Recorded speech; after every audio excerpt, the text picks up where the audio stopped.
for those who carried out some of these operations within the four corners of legal opinions or guidance that had been provided from the White House, I do not think it's appropriate for them to be prosecuted. With respect to those who formulated those legal decisions, I would say that that is going to be more of a decision for the Attorney General within the parameters of various laws, and I don't want to prejudge that. I think that there are a host of very complicated issues involved there. As a general view, I think that we should be looking forward and not backwards. I do worry about this getting so politicized that we cannot function effectively, and it hampers our ability to carry out critical national security operations.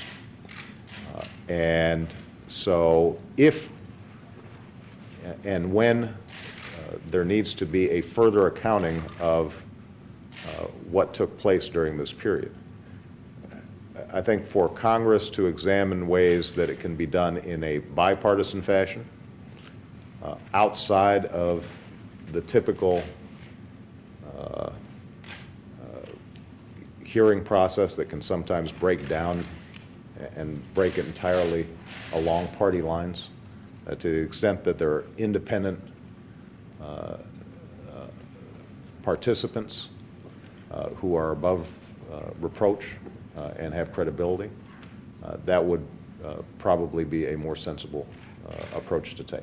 I'm not suggesting that that should be done, but I'm saying if you've got a choice, I think it's very important for the American people to feel as if this is not being dealt with to provide one side or another political advantage, but rather is being done in order to learn some lessons so that we move forward in an effective way. And the last point I just want to emphasize, as I said yesterday at the CIA when I visited,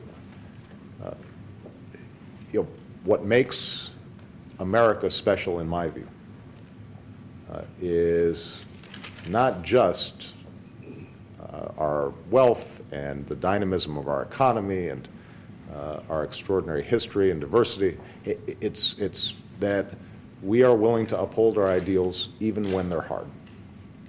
And sometimes we make mistakes because that's the nature of human enterprise. But when we do make mistakes, then we are willing to go back and correct those mistakes and keep our eye on those ideals and values that have been passed on generation to generation. And that is what has to continue to guide us as we move forward.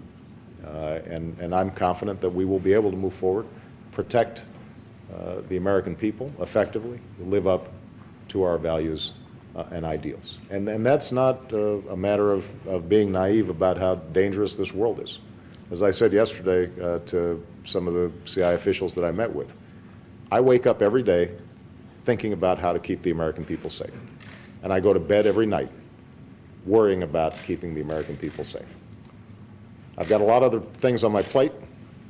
I've got a big banking crisis, and I've got unemployment numbers that are very high, and we've got an auto industry that needs work. There are a whole range of things that during the day occupy me, but the thing that I consider my most profound obligation is keeping the American people safe. So I do not take these things lightly, and I'm not in any way under illusion about how difficult the task is for those people who are on the front lines every day